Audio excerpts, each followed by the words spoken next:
Hi,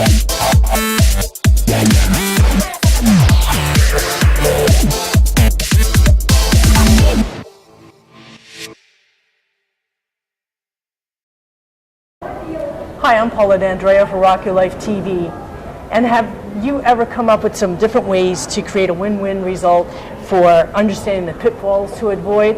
Well, if you think like a negotiator, like my guest here, Eldonna Lewis Fernandez, you will definitely be able to stand up and stand in your power and, get yourself some really great advantages in life to be able to rock your life and, just get what you want, right? Isn't that what we're all looking to do, is to find an effective way to communicate so that, we can be in a little bit of a power seat. Yeah, Paula, that's a lot what negotiation is about. And in my book, Think Like a Negotiator, 50 Ways to Create Win-Win Results by Understanding the Pitfalls to Avoid, it's about putting on that mindset of a negotiator.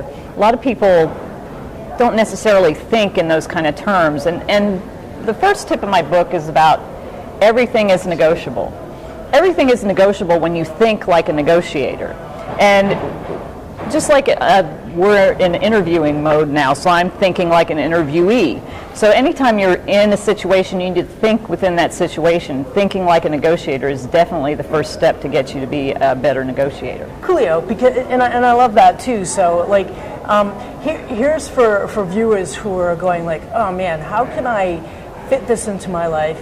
In any situation, and I think it is applicable to any situation. So just maybe like the best tip to help somebody kind of put that hat on and really be in negotiation mode, so when they're at work, when they're with their kids, when, basically in any situation, this information could definitely come in handy.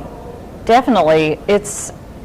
Negotiations just basically discussions to agree on a deal, whether it's a multi-million-dollar deal or where to meet for dinner. It's all a negotiation. And I think the biggest, most important tip, which is in my book, is about owning your power. The tip is own your power. Confidence creates captivation. We're captivated by people who have confidence. And to be a good negotiator, you have to have that confidence to stand in your own power. And a lot of that has to do with doing the inner work to make sure that you've cleared out anything that blocks the confidence that you don't have. Absolutely. Wow.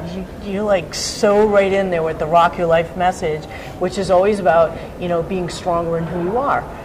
So give your take on that, like really about getting in to clear some of those ways, like when you're working with somebody, let's say for instance, kind of like you probably heard get out of your own way, right? Right, and, yeah.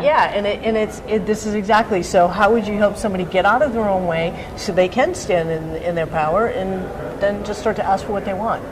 Well, like we've all heard, thoughts are things. What you think about, you bring about. And it's about getting control of those thoughts, of those things, of that self-talk. I have another program where one of the first rules is to turn negative self-talk to powerful self-talk. Because we're constantly bombarded by negative messages. You look at media, look at television, look at the things in movies, music, everywhere, internet. It's all got a lot of negative messaging. And then if you grew up with somebody like I did, both my parents were alcoholics, and I had nothing but, you're a loser, you're no good, you're not going to amount to anything. So I carried that into my adult life, and no matter how good I did, I still had those tapes playing. So the first thing you got to do is clear those tapes and replace them with something new. Yeah, you got to rewind a little bit and then lay down some new tracks. Exactly. So yeah, I like that. And you also have some background in the military too, is that correct? Yeah, I was in the Air Force for 23 years. Yeah, and I heard, I'm going to tell you something about this, small woman, powerful woman. I heard you say something the other night about, getting up, I forgot the term that you used, but it was, standing and delivering. So, you're walking up with 4 guys in another armed forces services. Tell that quick story real quick about, and the guy goes, oh, no one's going to be able to hear you or something like that. Yeah. Well, I was on the honor guard for 5 years, and what we did was military honors. You may have seen military funerals where they present the flag, they carry the casket, do the 21-gun salute, and then oftentimes we would march in parades or we would post the colors at banquets or events. Yeah, we were posted. It was a multi-service color guard, and I have this story in my Heart of a Military Woman book. It was a multi-service color guard, and I was carrying the U.S. flag, so I was commander of the color guard. And this Marine, I'm like 5'5", and this Marine, who must have been 6'2" or something, he comes and he looks down on me and says, "Can you call commands loud enough for anybody to hear?" It was a huge ballroom, and what we had to do was march up, and the U.S. flag went one way, and all the other, the Air Force and the Marine Corps and the Navy flags went the other way to the end of the stage, and we had to post the colors, and I had to call present arms throughout the whole room, and he was kind of like, "Can you call commands loud enough for anybody to hear?" And I just said, "Yes." And so we marched down there, and we went our ways, and I called present arms, and it echoed through the place. It was just so powerful, because I learned how to grab my power and be able to project it. And so we came back and we marched out, and after it was over, he came up to me, he says, "I'm impressed."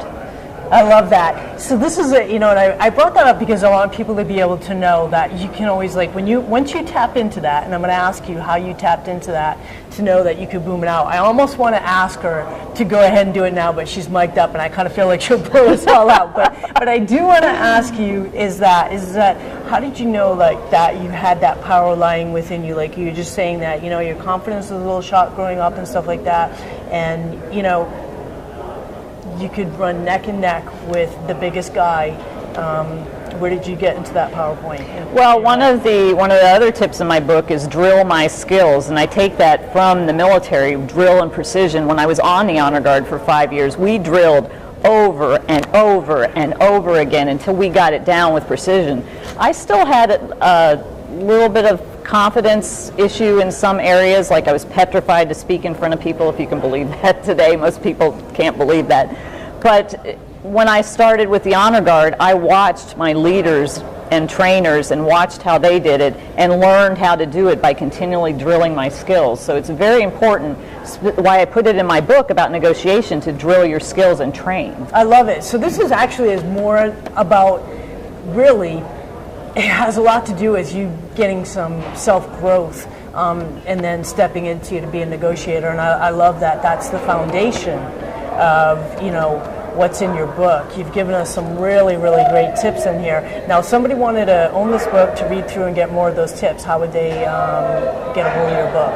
You can find it on my website at thinklikeanegotiator.com. Just click on the online store and you can order, and we'll ship it right out to you. Awesome, because I think that it's like really, like I said, it's like packed with useful tips that are applicable to anything in life. Actually, it sounds like, because some of the keys to being able to stand and deliver is to be strong in yourself. Right. Negotiation isn't just about a big boardroom with multi-million-dollar deals. It's about having relationships, building better relationships. One of the other tips is about building relationships. It's about building a relationship with yourself, and like I said, owning your power so you can go out and negotiate and never be taken advantage of again. Coolio. I love that. Thank you so much for being here with us today, Eldonna, because you have, first of all, you have a lot of presence, and like she said, she's only 5'5", and okay, I'm going to throw this in because I know this about you too. She rides a Harley. She's got, so you wouldn't just from, and this is where we say, okay, you just never know who you're going to meet and who they are and what they do, and that's why it's so important to just become stronger in who you are.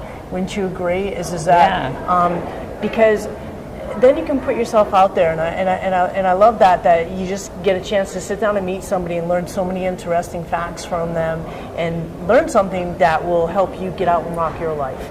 And that's what this is all about, is bringing viewers, great people like you who totally rock, can walk their talk, have something to back it up, and have something great to share with the world. So thank you so much. Awesome. I really appreciate it. Thanks for having me. Absolutely. I'm Paula D'Andrea for Rock Your Life TV. Head over to pauladandrea.com/RYLTV when you finish watching, so that you can get a free gift from me as well.